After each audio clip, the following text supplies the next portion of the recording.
everybody.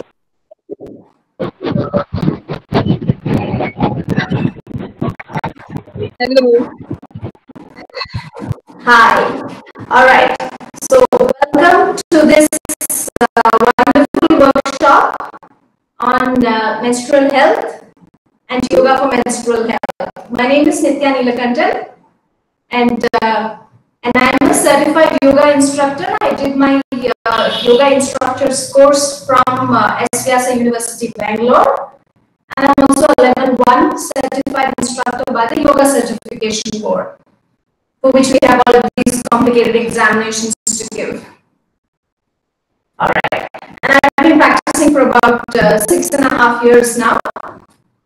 So I'm really excited today to take you all through this session on yoga for menstrual health. Right? So we're just going to wait for a couple of minutes so that more people can join us. So sit back in any posture that's comfortable to you. Close your eyes and simply focus on your breathing while we wait for more people to join us. We'll just get started in a few minutes. Thank you.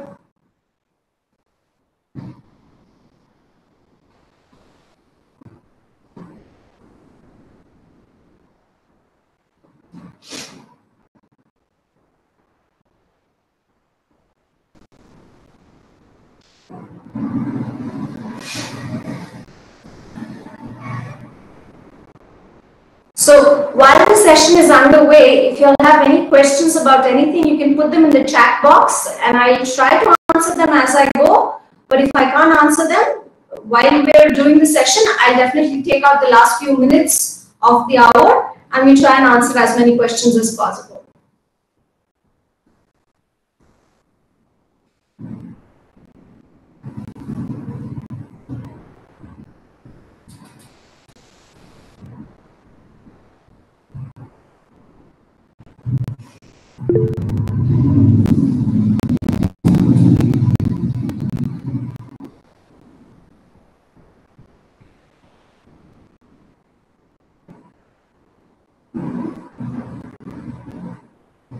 Okay, so we're going to do both practice and theory, but if you do not feel like practicing or if you are not in a mental mind frame to practice, you can simply sit and listen to us. That's going to be just as beneficial.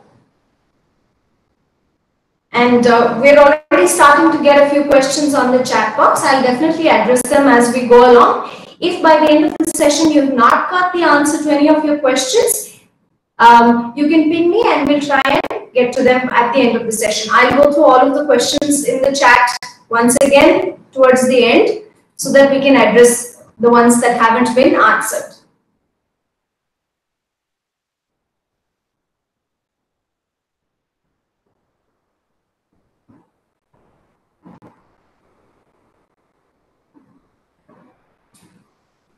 So during the practice, I'm going to be using a few props like, you know, pillows, bed sheets, straps. If you have those around, you can use them. If not, you can watch the demonstration and see how comfortable you are to do the asana without the props.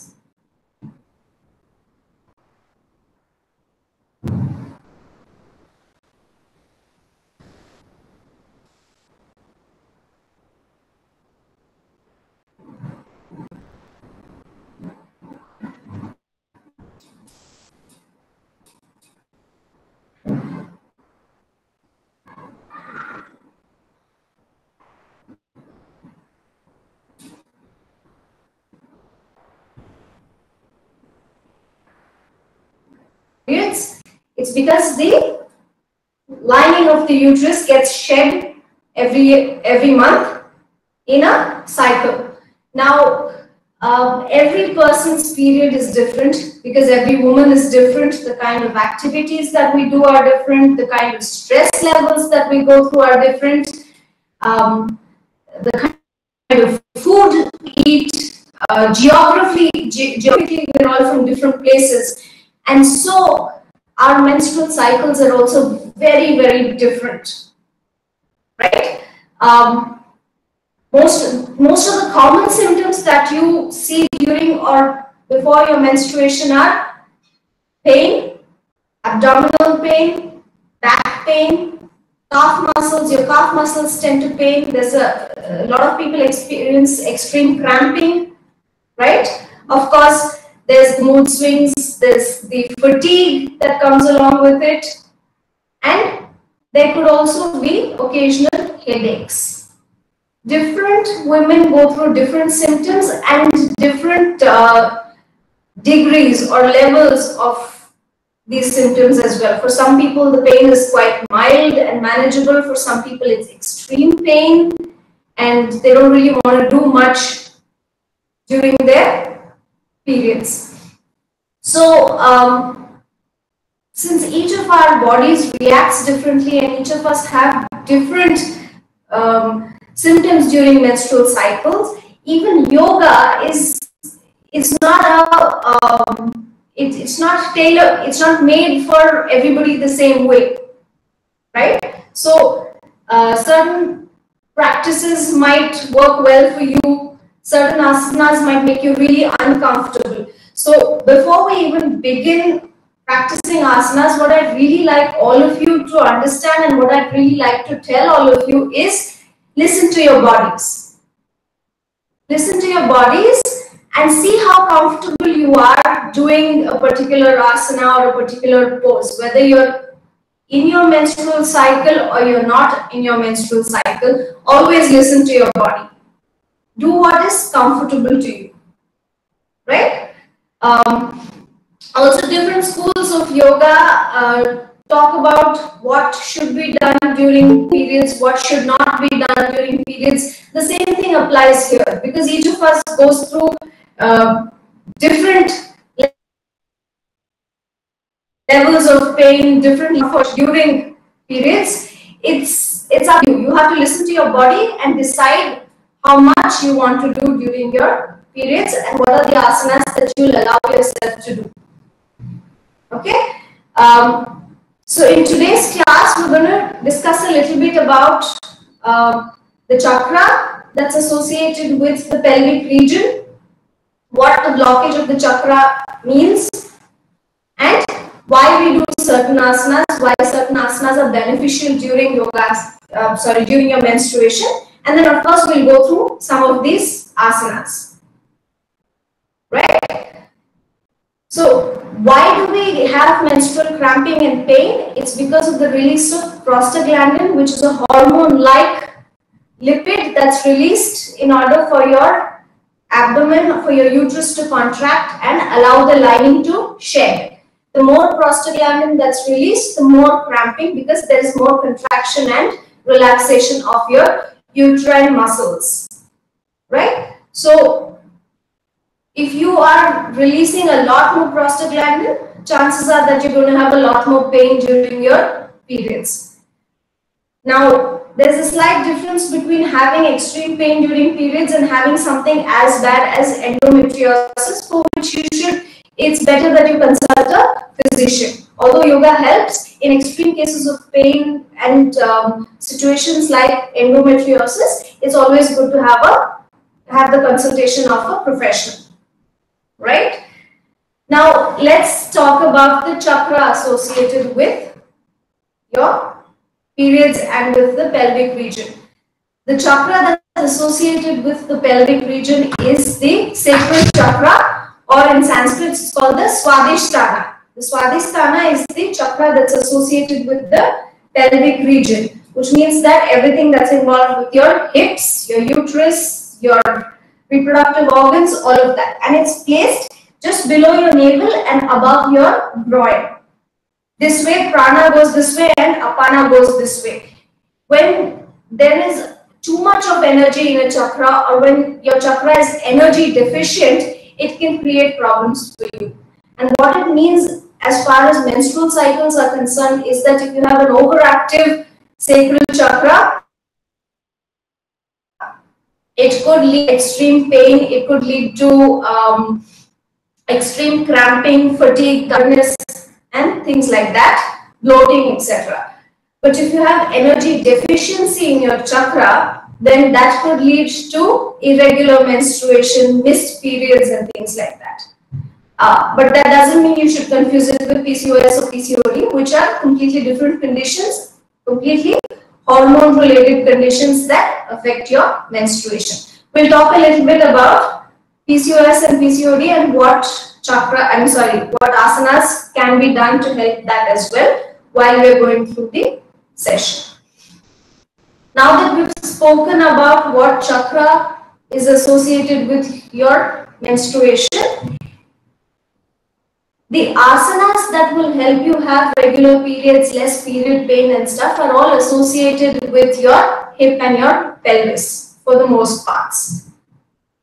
To be able to relax during your period and reduce the stress, the pain and the fatigue, most of the asanas help you to stretch your pelvic muscles as well as relax your back.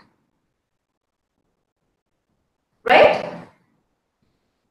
For asanas related to PCOS and PCOD, we work on the thyroid glands as well as hip opening asanas. On a regular basis, if you incorporate a lot of hip opening asanas and pelvic opening asanas into your regular practice, it helps in the long run for women.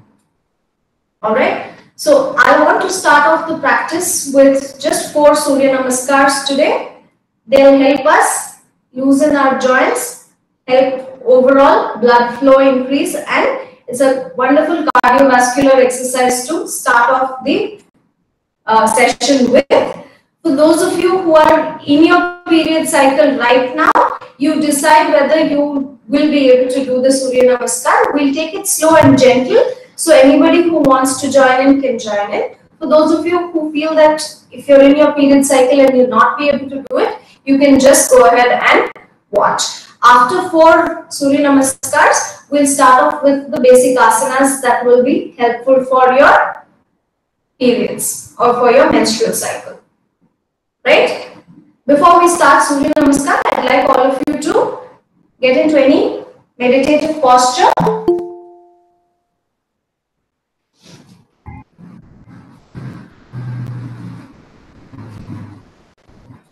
Sit in any posture that's meditative and comfortable to you. Keep your palms open, facing the ceiling. Close your eyes and just for about a minute. This allows your body to get ready for yoga practice. Just stay there. Don't alter your breathing, but simply focus on your breathing for about a minute.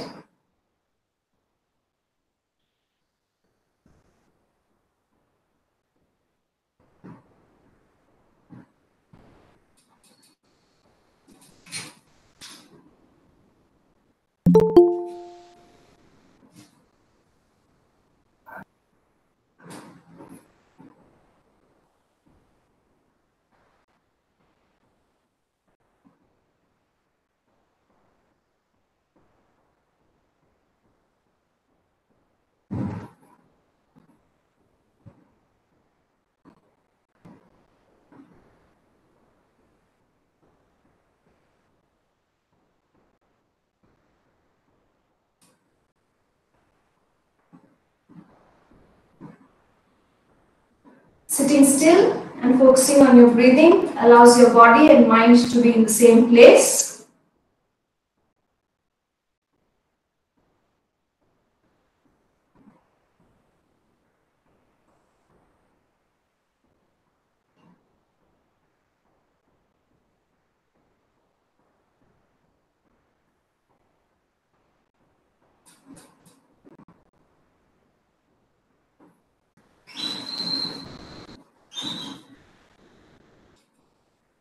Place them on your eyes, gently without touching your eyeballs.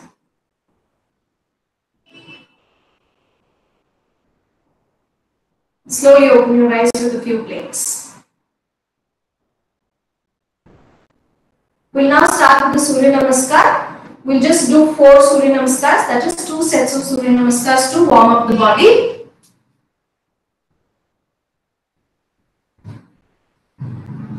I'm going to take it slow so that everyone who is doing it along with us can follow.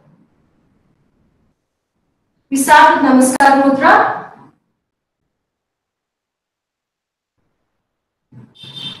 Inhale, take your hands all the way up into Uttanasana.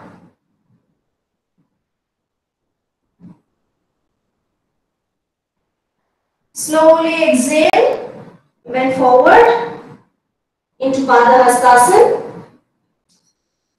For those of you who can place your palm on the ground, go ahead and place your palm on the ground. If not, you can just place your palm here or even hold your shin. Inhale and step back with your right foot, placing your knee down. Arch your back and look up.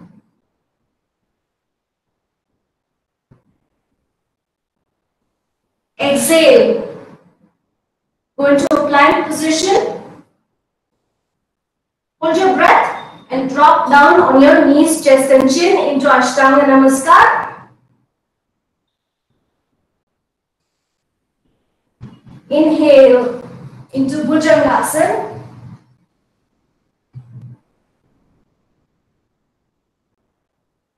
Exhale into Parvatasana.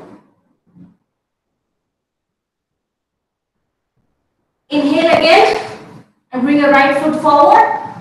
Arch up into Ashvasanchalana. Exhale into Padahastasana. Inhale into Hastottanasana. And come back into Namaskar Mudra. Now we go ahead and do the other side. Inhale into Hastottanasana. Exhale into Padahastasana. Inhale, take your left foot behind, arch your back, look up. Exhale, take your right foot behind, go into plank. Hold your breath and drop on your knees, chest and chin into Ashtanga Namaskar. Inhale, Bhujangasana. Exhale, Parvatasana. Bring your left foot forward. Arch your back. Look up. This is Ashvasanchalana.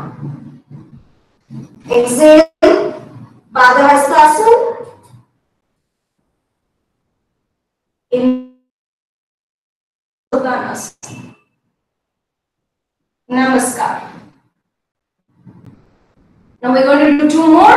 One for the right side and one for the left side. Namaskar Mudra. Inhale, Hastottanasana. Exhale into Padahastasana. Inhale, right foot back, Ashvasanchalana. Exhale, left foot back, Palangasana.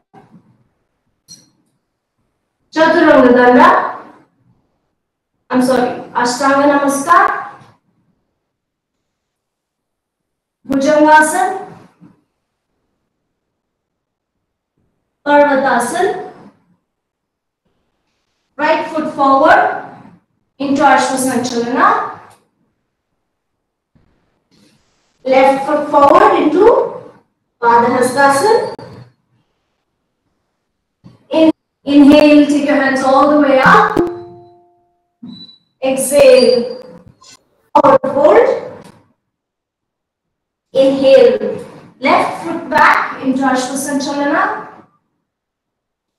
Exhale, hold your breath. Drop into Ashtanga Namaskar. Inhale, Bhujangasana. Exhale, Parvatasana. Left foot forward, Ashvasanchalana. down to Padahastasana. Inhale up into Hastottanasana and then down to Namaskar.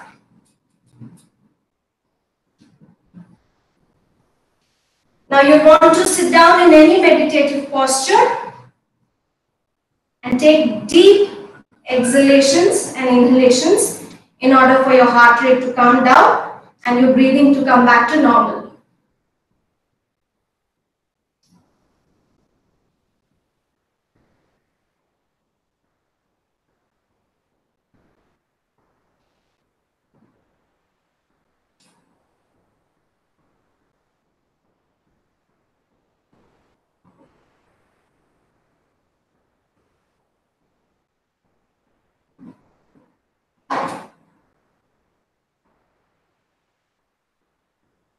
Once your breathing is back to normal, we'll start off with the asanas that help reduce period pain during your menstruation.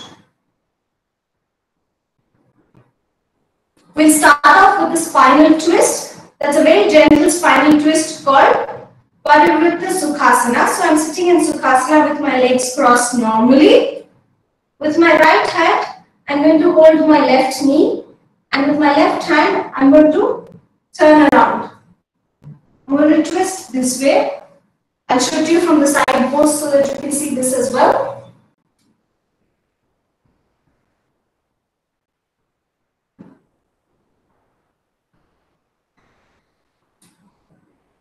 You hold the position for as long as you're comfortable, for at least probably 7 to 8 seconds.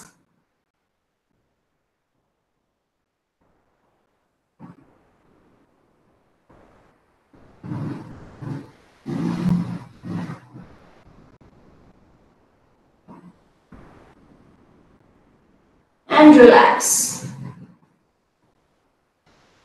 So while you are in any final posture, make sure that you maintain normal breathing. If you need to, take slightly deeper breaths. It kind of reminds you that you need to continue breathing in any asana and not hold your breath. Now we're going to do the same thing on the other side. With my left hand, I take hold of my right knee. With my right hand, I twist behind.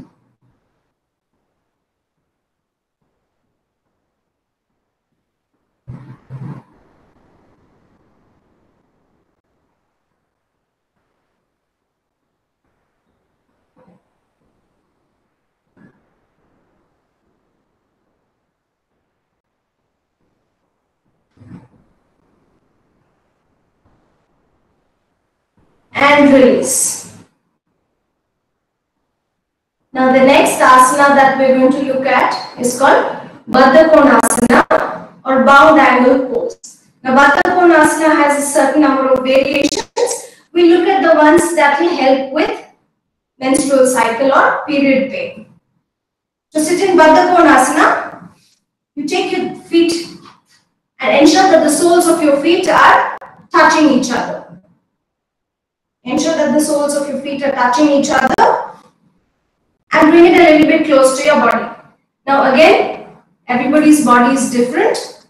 Depending on how flexible your hips and your pelvis are, you'll be able to draw your heels much closer to your glutes or your groin area.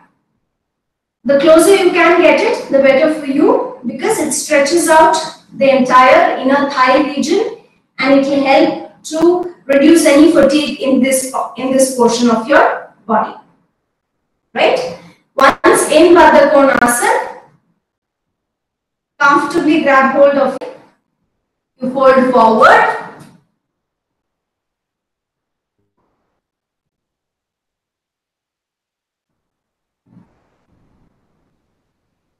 Now this forward fold in Baddha Konasana is very relaxing because you compress your entire abdominal region. It feels like a very gentle, nice massage to your entire abdominal region and your uterus. It also stretches the back muscle and releases any kind of pain in your lower back.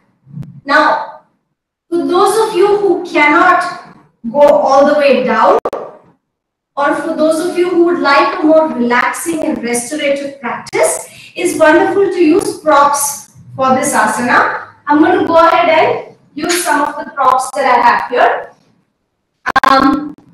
This is a slightly hard pillow, not like the fluffy ones that you get, but this is a slightly hard stuffed pillow. You can use pillows, you can use blankets, you can use soft mats like these, right?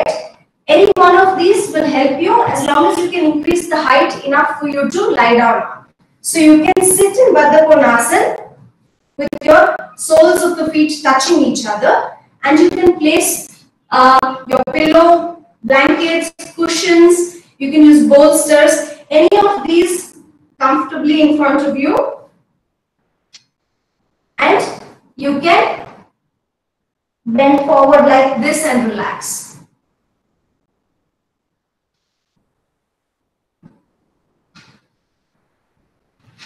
These props will help to make sure that you don't overexert yourself. For those who are not yet flexible enough to go all the way to the ground, this will help.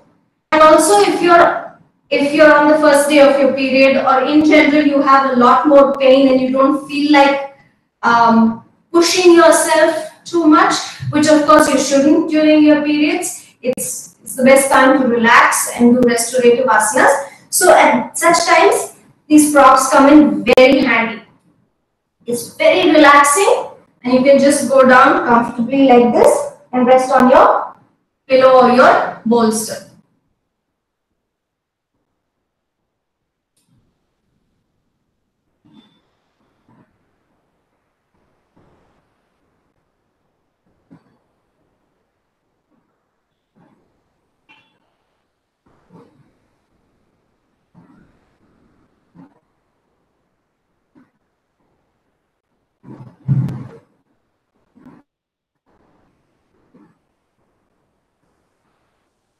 You can inhale and come back up. The next asana is known as the Patangasana or the butterfly posture. Continue to sit in Baddha Konasana. Hold your toes. Make sure that your shoulders are open. Make sure that your chest is open as well. And slowly, gently lift your thighs up.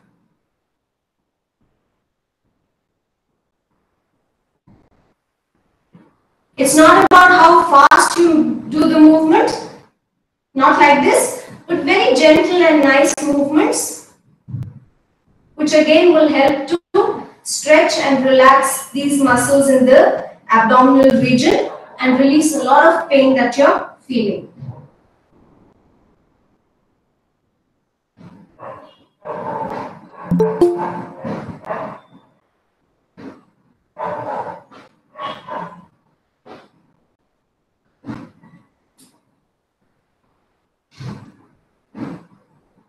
Now, I've seen a lot of people slouching like this. You know, this is of no use because you have to keep your spine straight. You have to keep your chest open in order for this asana to make any sense. Spinal health, spinal straightness is very, very important to your overall health. So make sure that you sit erect, keep your spine straight, don't slouch while you're doing the Patangasana. In fact, don't slouch while doing any asana.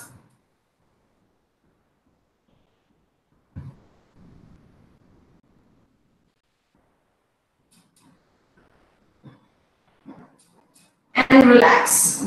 Now also, while you're sitting in the Baddha Konasana, if you are not flexible enough for your thighs to both touch the ground, then it's going to be very uncomfortable because your thighs and your legs are just hanging about in the air, and that's not very comfortable. You can't hold this posture for a very long time. What happens is that there's going to be more pain in your inner thighs if you're going to be sitting like this for a long time.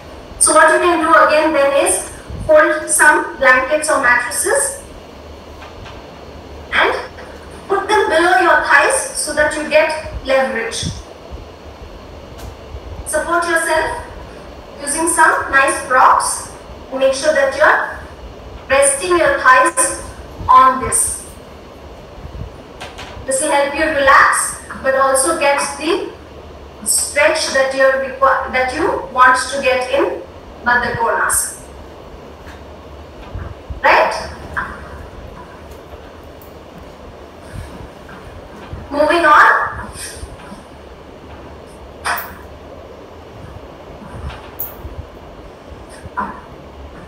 We're going to do the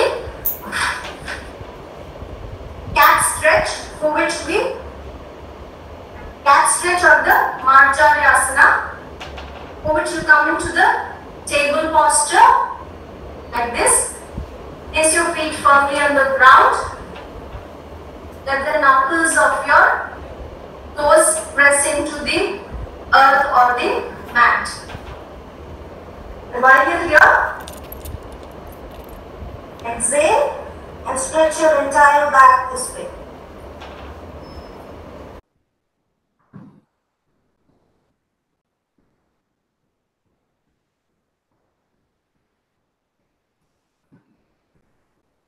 This is known as the Marjarya and Vithalasana, the cat and cow stretch.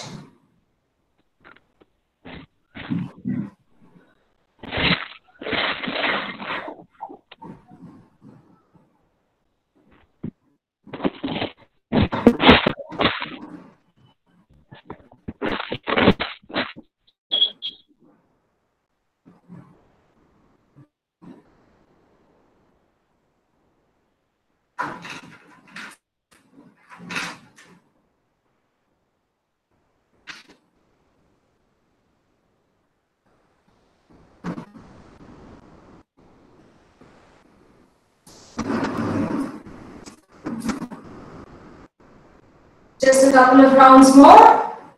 Exhale.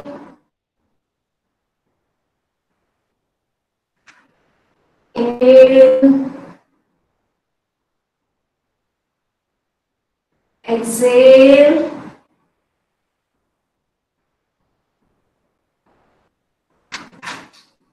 Inhale. And straight up.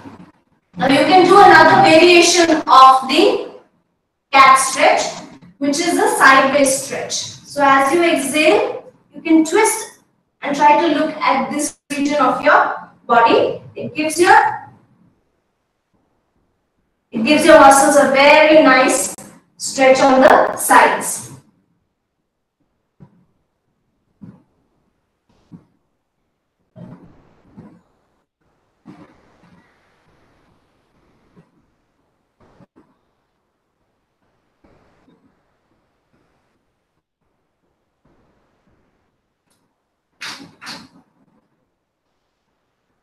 Last one.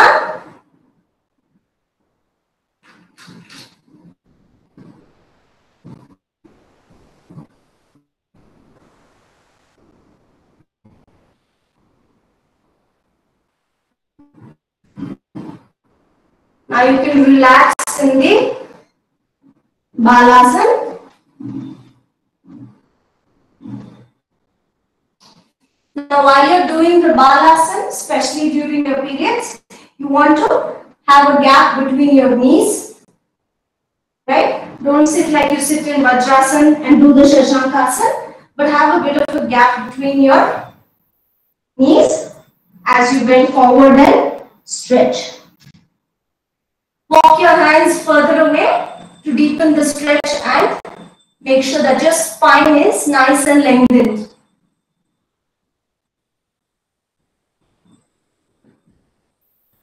Relax in this position and take nice long deep breaths.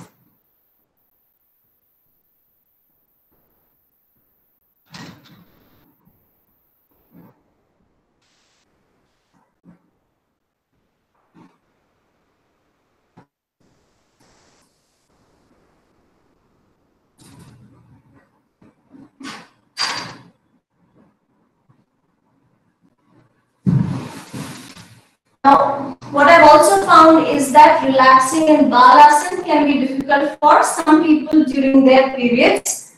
Again, the props come in really handy at this time. You can increase the level of your props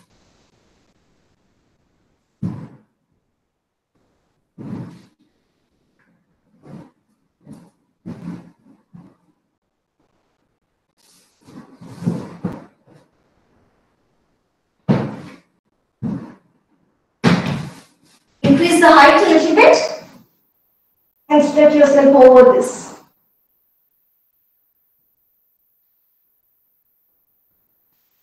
This will help to compress the entire abdominal region and really give you wonderful relief, while also making sure again that you don't exert yourself too much during your periods.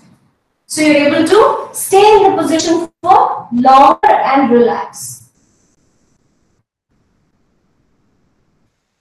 The idea with any asana, not just during your periods, but at all times, is to make sure that you spend as much time as possible in any asana. Especially during your periods, it's advisable to take any of these relaxing and restorative asanas and stay in them for up to 10 or 15 minutes even.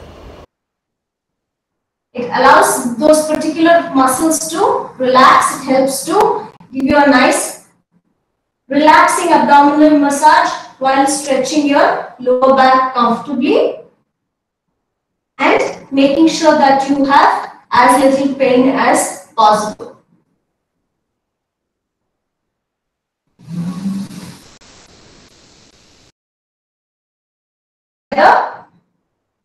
And place them just below your navel, pointing towards your groin area. This is like you're encircling your sacral chakra or your Swadhisthana, and you're trying to energize it. Just be in the moment.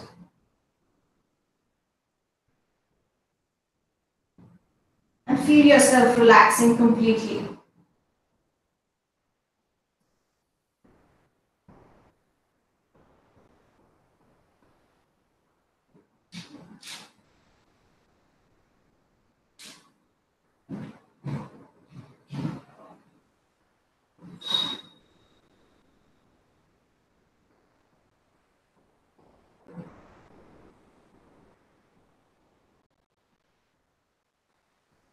The next lying down asana that you can do is called the Pavan Muktasana.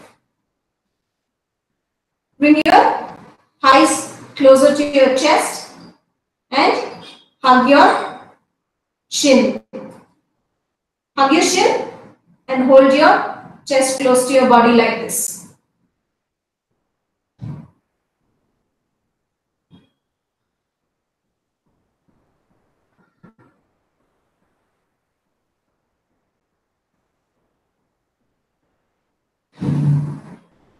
And relax.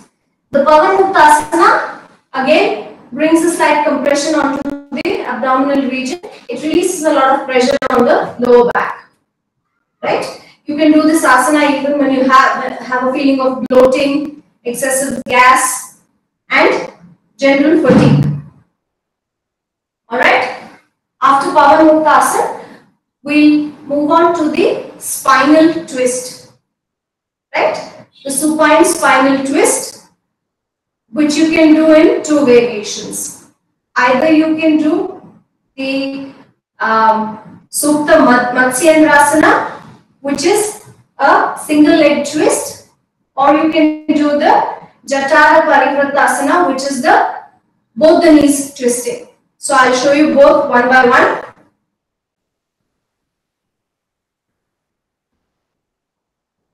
Lie down on your mat. Lift your left leg up. Bring your thighs close to your abdomen. Place both your hands on both sides at shoulder level and bring your leg over to the other side. You bring your knee down. If you can't touch the knee, again make use of props. Place a block or place blankets below your knee. Your head and your shoulder faces the other way in this twist.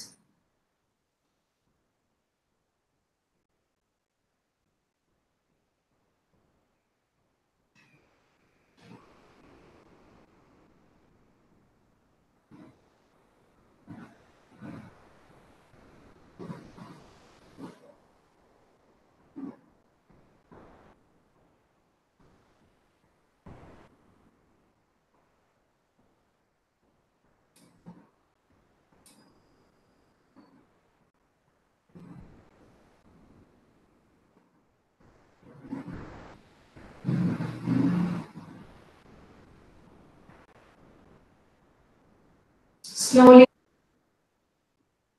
bring your thighs towards your chest and twist.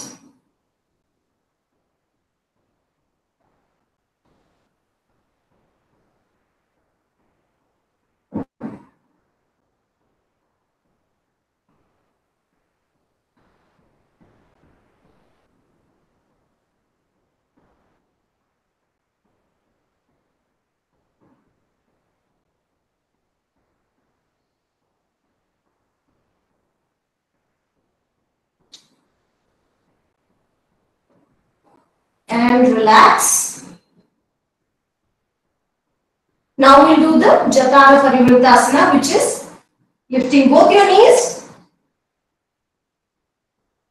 twist them towards one side while your head twists to the other side. Your head is going to face the opposite side to where your legs are pointing.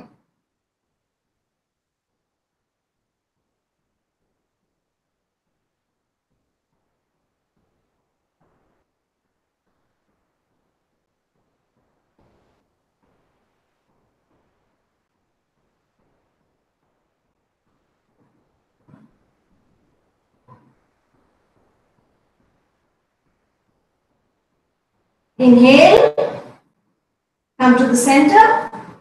Exhale, twist towards your left side.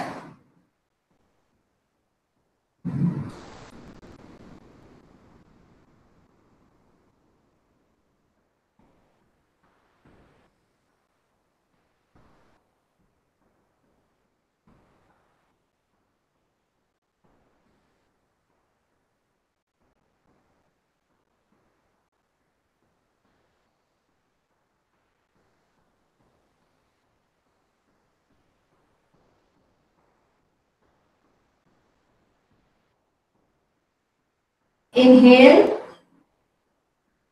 and relax.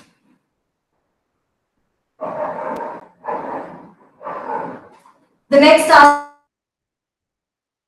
that's really helpful is called the Supta Ananda Balasana. That means the happy baby.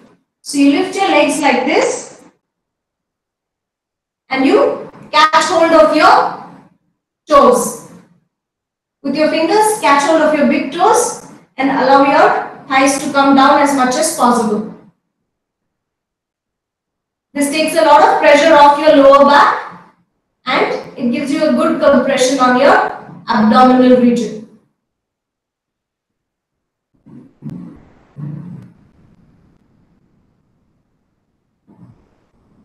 Don't forget to breathe when you're in the final posture. Take nice, comfortable breaths and stay in the posture for as long as it's comfortable to you.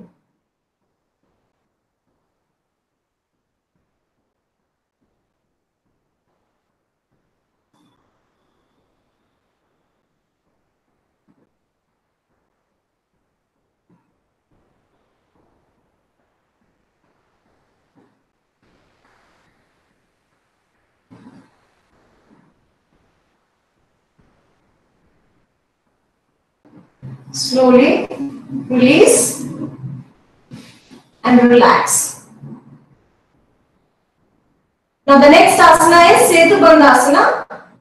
This is for those of you who have the body strength and who don't feel extremely tired and who feel like they can manage a Setu Bandhasana during their periods. This is a wonderful asana that helps to arch your back in a nice way and give it a good stretch while also taking a lot of the pain of your thighs. So you bring your knees up, knees facing the ceiling and heels coming close to your glutes. Take your palms, press them down into the ground as much as possible and lift. You lift your entire pelvis as much as you can. If you want more support in this posture, you can take both your hands, clasp it together and push your shoulders underneath. So it gives you a lot more grip.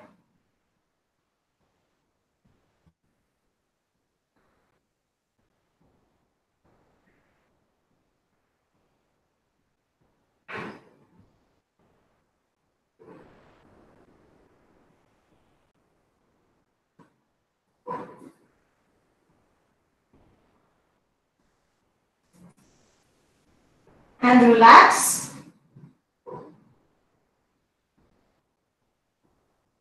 Roll onto your right side.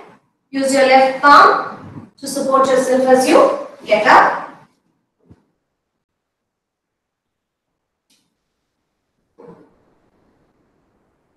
There is another asana called the Viparita Karni, which is supposed to be very, very good during your periods. Now, there are a lot of school of thoughts that say that Viparita Karni is an inversion and hence should not be done during your menstruation.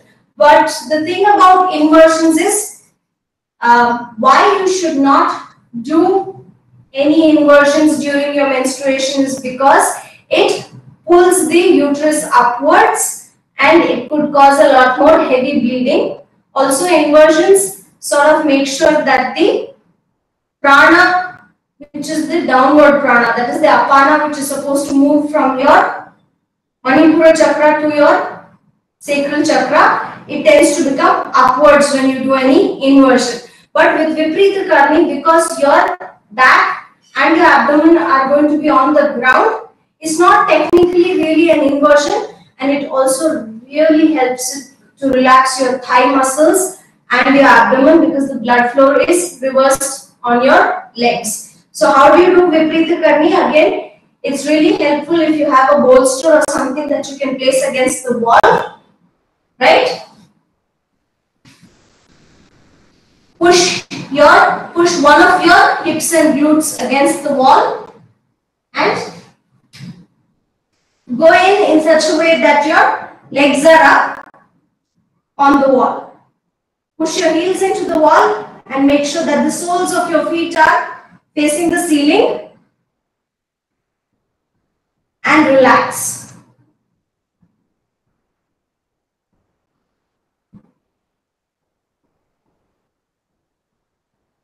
You can get comfortable in this posture by making sure that you have some blankets just below your butt over here. Relax your glutes on the blanket like this for better comfort. Make sure that your blanket is a few inches away from the wall.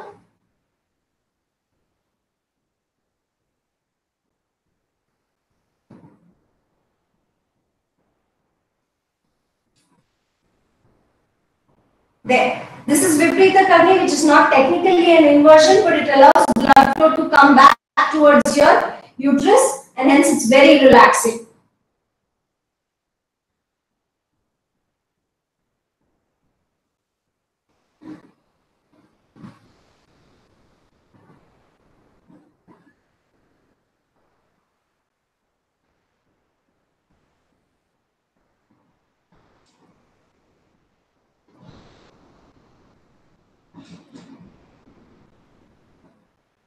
When you want to come out of Viparita Karni, kind of bend your knees and slowly roll out safely.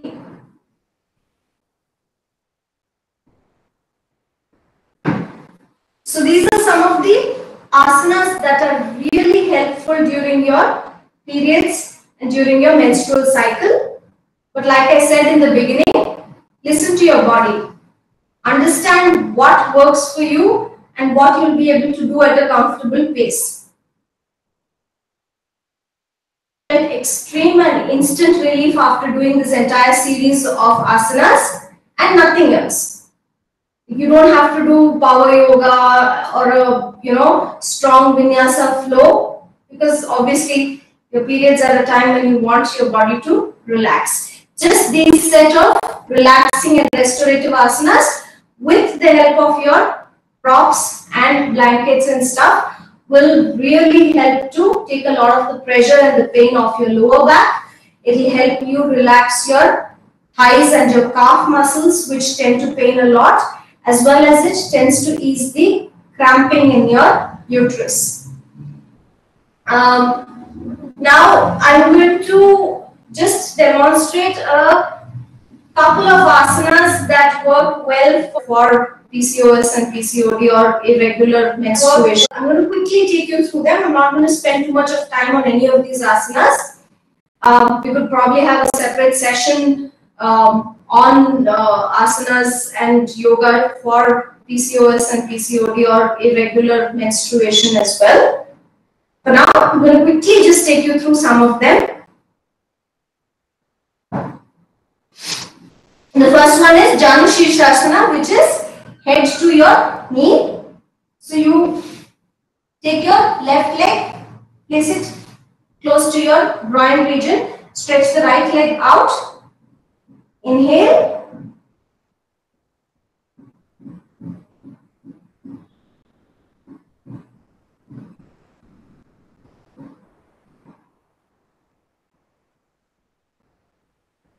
inhale, come up. Again, if you can do this even during your periods if your body allows you to, and you can use props to make it more comfortable. Place the props on your knees and then bend over it so that you don't have to exert yourself too much. I'm going to do the same thing for the other leg now. Tuck my right heel as close to my groin as possible. Inhale, hands up. Exhale into Janu Shirshasana.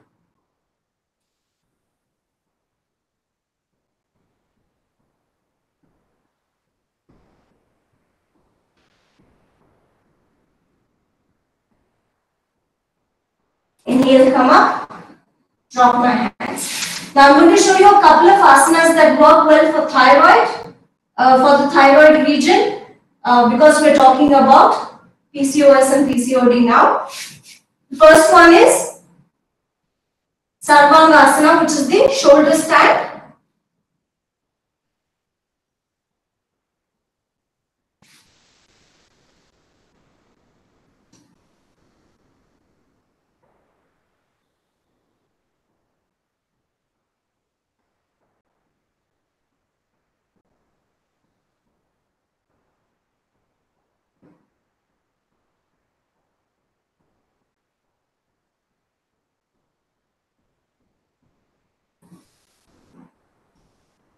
And the second one is Halasana, which is very similar.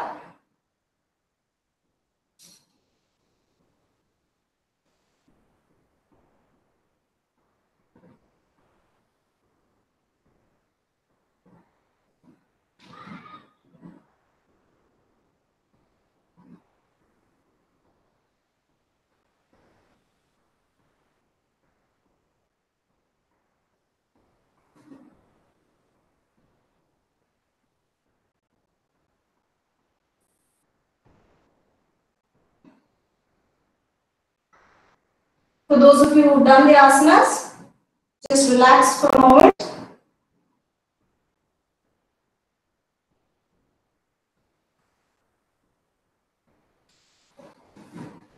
Roll onto your right side before picking yourself up.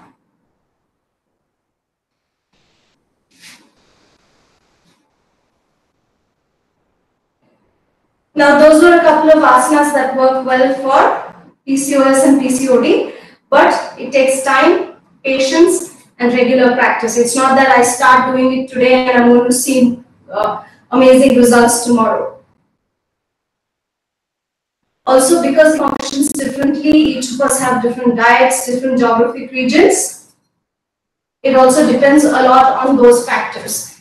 If you eat clean, have a certain amount of activity in your life, then these asanas go a long way in helping to reduce the symptoms of menstrual pain, menstrual periods, periods, as well as PCOS or PCOD.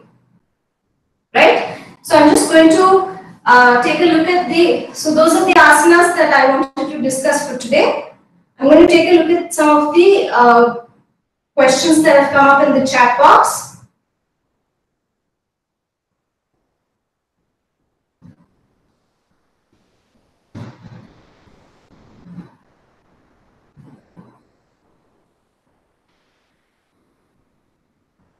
All right, let's take it from the top. Forward and backward bends disallowed in menstruation. Forward bends are not disallowed, neither are back bends. It again depends on how comfortable your body is during the asana. For people who are in extreme pain, they will be limited to doing only a certain number of restorative and relaxing asanas. Whereas people with a little more strength or people with a slightly more active lifestyle can definitely indulge in forward bends like I showed you, Janu Shirshasana, Paschimottanasana. All of these can be done during your periods and during your menstrual cycle. What you should not do, asanas that you should avoid during your periods, mainly are inversions. So you should avoid your very strong downward dogs. You should avoid headstands, handstands, kakasana, bakasana. All of these asanas should be avoided during your periods. Another thing that you should avoid during your periods is any asana that requires core strength. Right? So holding plank for too long, doing asanas like bakasana, doing pincha mayurasana, any of those will require a lot of strength from your core, and it's not good to put pressure on your core because obviously already your uterus is undergoing a lot of stress. It's contracting and expanding to allow for the uterine lining to be shed. So you don't want to put more pressure on the uterus at that point of time by doing any asanas that involve core work. Right? Now coming to pranayama. There are certain pranayamas that you can do during your periods like Anulom Vilom or alternate nostril breathing like Nadi Shodhana. Nadi Shodhana is a wonderful practice to do during periods, that is, breathe out through your left nostril, breathe in through your left nostril, then switch, breathe out through your right nostril, breathe in through your right nostril. Keep doing that for as long as you're comfortable, 8 minutes, 10 minutes, 12 minutes. Nadi Shodhana or Anulom Vilom are wonderful practices to do during your periods. Also Bhramari Pranayam, excellent pranayam to do during your periods. What you should not do are Kapalabhati, which involves the abdominal flapping, and neither should you do Bastrika, which is forceful exhalation. It can be quite painful for the back. Alright, so that is what are some of the asanas that you should avoid during your periods. What are some of the pranayams that you should avoid during your periods. Now things like how to avoid bloating during your periods. You can do, like I said, you can do the Pavanmuktasana. It helps to reduce the bloating to a certain extent, but also eating clean. During your periods, I know because we're very low on energy, we feel very emotionally sapped. We tend to indulge ourselves during our periods. We tend to have a lot of cakes, sweets, fatty foods. If you can avoid some of those things, eat a lot more greens during your periods, it will definitely help you to avoid that feeling of bloating and heaviness during your menstrual cycle.